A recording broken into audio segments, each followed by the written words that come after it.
And here we are on 2.5, page 2, where we're going back the opposite direction again. We are taking the data and figuring out a polynomial function where the data could have come from. But there's something to notice.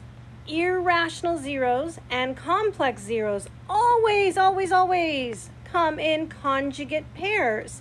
Because think about the quadratic formula. Opposite of b plus or minus the square root. So we always get two answers. So plus or minus. So irrational and complex always come in conjugate pairs. So if we know that 4 plus root 3 is a 0, then that tells us that 4 minus root 3 is automatically a 0. So you have to take that into account. If we know that negative 7 minus 9i is a 0, then we also know that negative 7 plus 9i is a 0. So you always have to pick up the conjugate pair.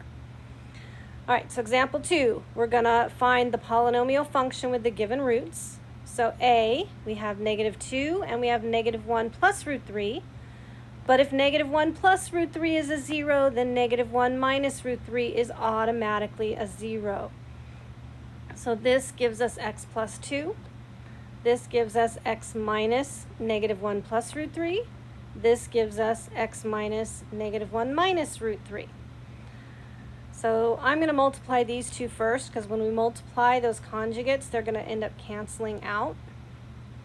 So this gets a little tricky. I highly recommend distributing the negative sign, because then you're going to distribute the x, you're going to distribute the 1, you're going to distribute the negative root 3 and combine all your like terms, and you get x squared plus 2x minus 2.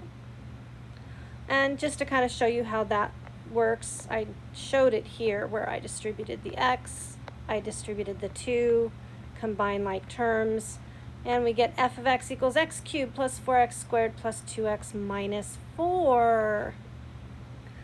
All right, so b, we have zeros of 2, negative 2, and negative 2i. But if negative 2i is a 0, then positive 2i is a 0, because they always come in conjugate pairs. So the 2's give us x minus 2 times x plus 2 times x plus 2i times x minus 2i. Now, these are conjugates. A plus b times a minus b. These are conjugates. A plus b times a minus b.